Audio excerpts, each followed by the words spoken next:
नमस्कार, मैं आज आपके सामने उपस्थित हुआ हूँ बीए पार्ट फर्स्ट के प्रथम प्रश्न पत्र समाज शास्त्र के सिद्धांत, जिसमें समाज शास्त्रीय परिप्रेक्ष्य के साथ जुड़ा है वैज्ञानिक अभिमुखन। चूंकि समाज शास्त्रीय परिप्रेक्ष्य में दो अभिमुखन हैं, एक वैज्ञानिक अभिमुखन है और एक है मानवतावादी अभिमुखन। हमारा अध्ययन वैज्ञानिक अभिमुखन पर रहेगा। तो सबसे पहले बात आती है कि ये अभिमुखन शब्द क्या है।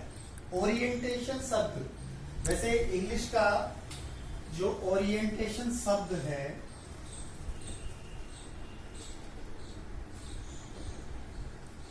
जिसका तात्पर्य पूर्वाभिमुखन या अभिमुखन से रिलेटेड है, ये व्यक्ति का अभिमुखन होता है या जिसके माध्यम से हम व्यक्ति को बता सकते हैं कि सामाजिक क्षेत्र में जो सामाजिक घटनाओं का अध्ययन किया जाता है, उन घटनाओं का अध्ययन करने के लिए उसमें कौन कौन सी दिक्कतें आ सकती है, कौन सी समस्या आ सकती है, उन समस्याओं से अवगत कराना ही अभिमुखन कहलाता है। यानी कि जब एक समाज शास्त्री फील्ड में जाता है, सामाजिक अनुसंधान करता है, तो अनुसंधान करने से संबंधित विभिन्न चरण होते हैं। उन विभिन्न चरणों को सही रूप में ठीक ठाक भली भांति जो है उनको बता दिया जाता है कि इन चीजों के माध्यम से आपको अध्ययन करना है। यानी जो चीज हम उनको बताते हैं उसी को ही अभिमुखन कहते हैं। यानी उनको परिचय करवा दिया जाता है उन घटनाओं में आने वाली समस्याओं के संबंध में, ताकि वो पहले से ही उन समस्याओं का निदान करने के लिए तैयार रहे। तो उसे ही हम अभिमुखन कहते हैं।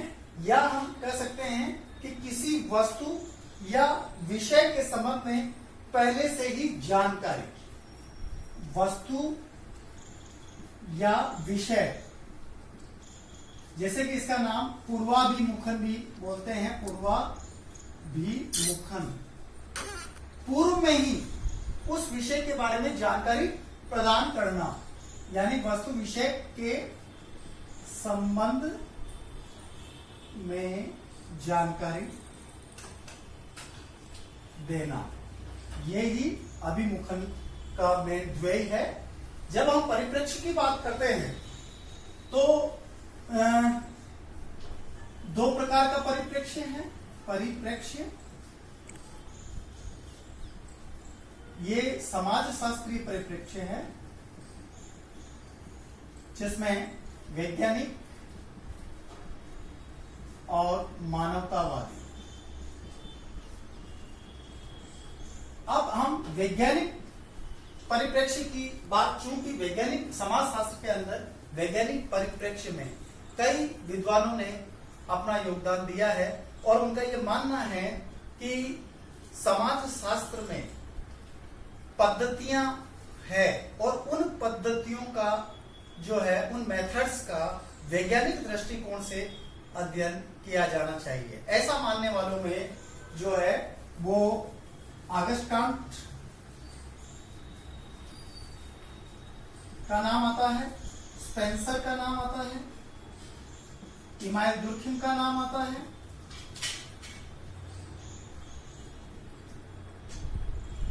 मैक्स वेबर का नाम आता है,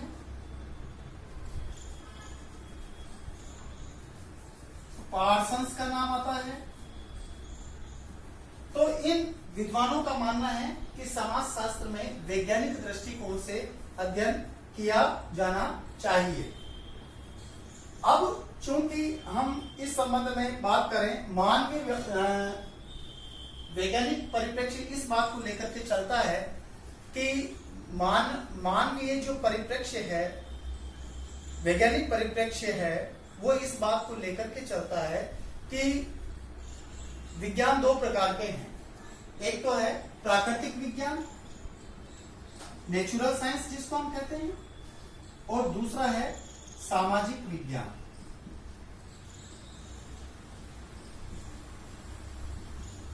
प्राकृतिक विज्ञान में प्राकृतिक घटनाओं का अध्ययन किया जाता है, जैसे फिजिक्स है, केमिस्ट्री है, बॉटनी है और ज्योग्राफी है, मैथ्स है।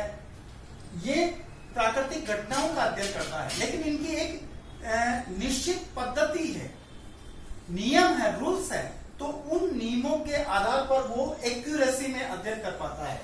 सामाजिक विज्ञान, अब इन विद्वानों का मानना है, August Comte, Spencer, Emmanuel Durkheim, Max Weber, Parsons, इन विद्वानों का मानना है कि जिस प्रकार प्राकृतिक विज्ञानों का अध्ययन पद्धति के माध्यम से होता है, वो पद्धति है वैज्ञानिक पद्धति।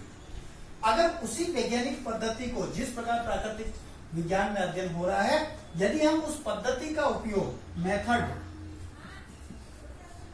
सामाजिक विज्ञानों में काम में ले, तो निश्चित रूप से सामाजिक विज्ञान जो है, इसका वैज्ञानिक परिप्रेक्ष्य क्लियर हो जाएगा, यानी समाज विज्ञान भी एक साइंस के रूप में माना जाएगा। और यही कारण है कि इसकी वैज्ञानिक पद्धति के कारण इसे एक ऑगस्ट काम्ट ने इसे विज्ञानों की रानी की संज्ञा दी है। जब हम बात करते हैं इसमें कि एक तो मानवीय आचरण, इमानुएल दुर्खिम का मानना है कि मानवीय आचरण होता है, उस मानवीय आचरण करने के लिए जो है, इमानुएल दुर्खिम ने कार्य और कारण का संबंध बताया है। क्योंकि हम जब व्यवहार करते हैं, आचरण करते हैं, तो उसके पीछे कहीं न कहीं एक कार्य और कारण का संबंध देखने को मिलता है, और इसी कार्य और कारण के आधार पर भविष्यवाणी की जा सकती है। इमानुएल दुर्खिम ने जो है, इसी आधार, मानवीय कार्य कारण के आधार आत्महत्या का सिद्धांत दिया है, इसी आधार पर दिया है। उन्होंने ये कहा कि सामाजिक संबंधों के अभाव में व्यक्ति आत्महत्या करता है। जिस समाज में सामाजिक क्रियाएं ज्यादा होगी, वहां आत्महत्या की दर अधिक होगी, और जहां सामाजिक क्रियाएं कम होगी, वहां आत्महत्या की दर कम होगी। ये एक साइंटिफिक तरह से कार्य और कारण के आधार पर उन्होंने बताया है। और उन्होंने ये भी कहा कि सर्दी की अपेक्षा गर्मी में आत्महत्या अधिक होती है, क्योंकि गर्मी में सामाजिक क्रियाएं अधिक होती है, सर्दी में कम होती है। और उन्होंने पूरा चार्ट बताया था इस संबंध में। तो कहने का मतलब यही है कि दुर्खिम ने उपकल्पना, जो कि विज्ञान की विशेषता है, कार्य का उपकल्पना, कार्य कारण, समस्या का निदान करने के लिए उन पर बल दिया है। आर के मर्टन ने भी, आर के Merton, social theory and social structure,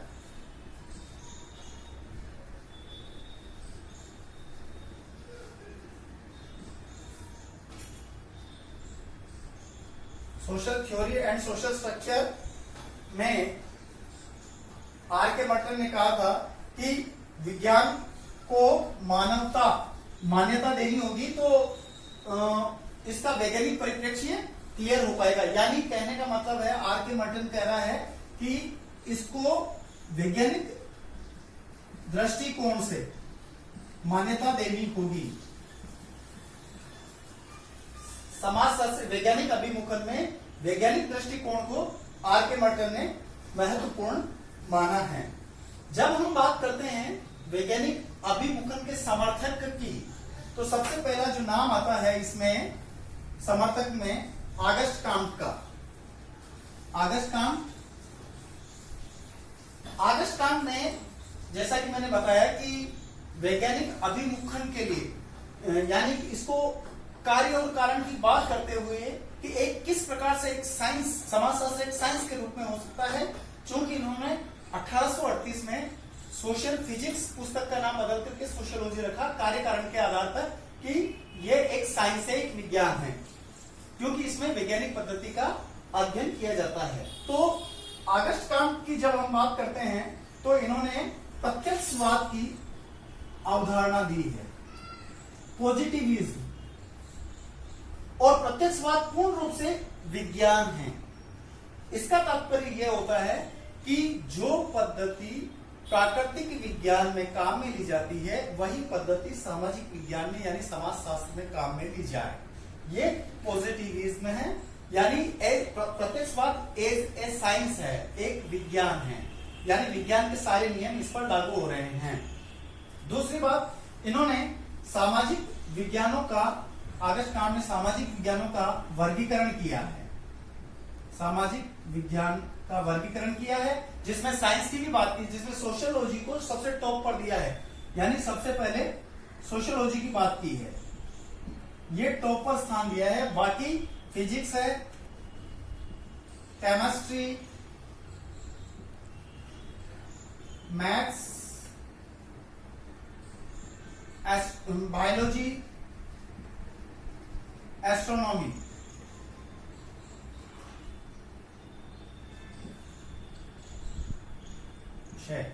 तो इस प्रकार 6 विज्ञान दिया है, जिसमें सोशियोलॉजी को टॉप पर दिया, लेकिन इन्होंने इन सभी विज्ञानों के एकीकरण की बात, अंतर निर्भरता की बात कही है आगस्ट कांट ने। अब दूसरी बात अगर हम कहें तो स्पेंसर की बात आती है, इंग्लैंड के विद्वान स्पेंसर, जिन्होंने प्रिंसिपल्स ऑफ सोशियोलॉजी पुस्तक लिखी। प्रिंसिपल्स ऑफ सोशियोलॉजी के अंतर्गत स्पेंसर ने साम्यवाद की कल्पना की है, साम्यवाद, जिसमें स्पेंसर ये कहता है कि जिस प्रकार शरीर की रचना होती है, शरीर का निर्माण विभिन्न इकाइयों से होता है, हाथ, पैर, नाक, आंख, कान, और ये सभी इकाइयां काम करती है, तो ठीक उसी प्रकार समाज की भी विभिन्न इकाइयां, प्रथा, परंपरा, रूढ़ियां, जनरीतियां, विश्वास, ये सभी इकाइयां शरीर के समान काम कर रही है, यानी कि शरीर की तुलना समाज से की है, इसीलिए इसको साम्यवाद कहा है, जो कि वैज्ञानिक है, वैज्ञानिक रूप से है। इन्होंने फर्स्ट प्रिंसिपल पुस्तक भी लिखी है, हर्बर्ट स्पेंसर ने। प्राकृतिक रूप में भी जो है ना, इसमें देखा जा सकता है। तीसरे विद्वान का नाम आता है, जैसा कि मैंने बताया, इमाम दुर्खिम।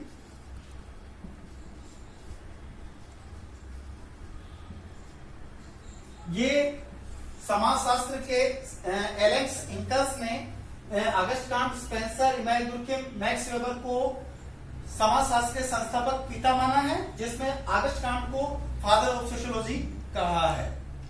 व्हाट इज सोशियोलॉजी में एलेक्स इंकस ने इमाम दुर्खिम का जो है महत्वपूर्ण योगदान रहा है, जैसे आत्महत्या का सिद्धांत, सामाजिक तथ्य की बात, तो आत्महत्या का जो सिद्धांत दिया है वो पूर्ण रूप से वैज्ञानिक दृष्टिकोण के आधार पर, क्योंकि इमाम दुर्खिम ने ही उपकल्पना निर्मित की है, समस्या के निदान करने की बात कही है, कार्यकारण संबंधों की बात कही है, और इन्होंने सामाजिक तथ्य की अवधारणा की है, division of labour in society की बात कही है, जो कि एक वैज्ञानिक परिप्रेक्ष्य को दर्शाता है, वैज्ञानिक अभिमुखी को दर्शाता है। और वेबर की बात अगर हम करें, मैक्स वेबर की, तो मैक्स वेबर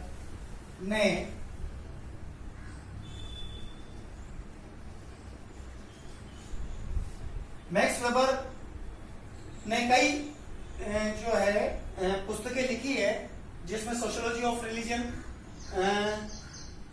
इसके अलावा मेथोडोलॉजी ऑफ सोशल साइंस की बात कही है, और इन्होंने महत्वपूर्ण अवधारणा दी है सामाजिक क्रिया की, सामाजिक क्रिया, और सत्ता की अवधारणा दी है, नौकरशाही की बात कही है। इन्होंने theory of social and economic organisation, इसके साथ में the Protestant ethic and the spirit of capitalism की बात कही है। धर्म और पूंजीवाद की बात मैक्स वेबर ने कही है। सामाजिक क्रिया को विज्ञान का प्रमुख आधार माना है। प्रत्येक, यानी कि इन्होंने ये कहा कि सामाजिक क्रिया एक महत्वपूर्ण जो है मानवीय व्यवहार की एक क्रिया होती है, यानी कि व्यक्ति अगर कार्य कर रहा है तो वो प्रत्येक प्रकार की क्रिया नहीं है, इसका अर्थपूर्ण बल पर बल दिया जा रहा है, अर्थबोध पर। अर्थबोध, सामाजिक क्रिया को अर्थबोध पर दिया है। नौकरशाही की अवधारणा, ब्यूरोक्रेसी जो वर्तमान में प्रचलित है, ब्यूरोक्रेसी, उसके बारे में बात की है। सत्ता के बारे में मैक्स वेबर ने बात कही है। कुल मिलाकर मैक्स वेबर ने एक वैज्ञानिक दृष्टिकोण को ध्यान में रखते हुए सामाजिक क्रिया, नौकरशाही की बात कही है। इन्होंने सामाजिक क्रिया के जो प्रकार बताए हैं ये भी महत्वपूर्ण रहे हैं। तार्किक, मूल्यांकन, प्रभावात्मक और परंपरात्मक, ये 4 प्रकार की क्रियाएं मैक्स वेबर ने दी है। और अंत में यदि हम बात करें, इन्होंने एक और बात कही, आइडियल टाइप, आदर्श प्रारूप, मैक्स वेबर की। आइडियल टाइप में भी जैसे किसी भी वस्तु का, किसी भी व्यक्ति का गहन रूप में समस्त पहलुओं का अध्ययन ही मैक्स वेबर का आइडियल टाइप है, उसका अध्ययन महत्वपूर्ण माना जा सकता है। तो कुल मिलाकर कहा जा सकता है कि वैज्ञानिक अभिमुखन समाजशास्त्रीय परिप्रेक्ष्य का एक रूप है जिसमें परंपरागत समाजशास्त्र का अध्ययन करता है। ये सामाजिक मूल्यों पर जोर देता है। इसमें विज्ञान की सारी विशेषताएं सम्मिलित होती है, यानी तथ्यों का अवलोकन, तथ्यों का वर्गीकरण, तथ्यों का सामान्यीकरण, सिद्धांतों की स्थापना, भविष्यवाणी, ये सारी चीजें जो है वो सारी सम्मिलित होती है।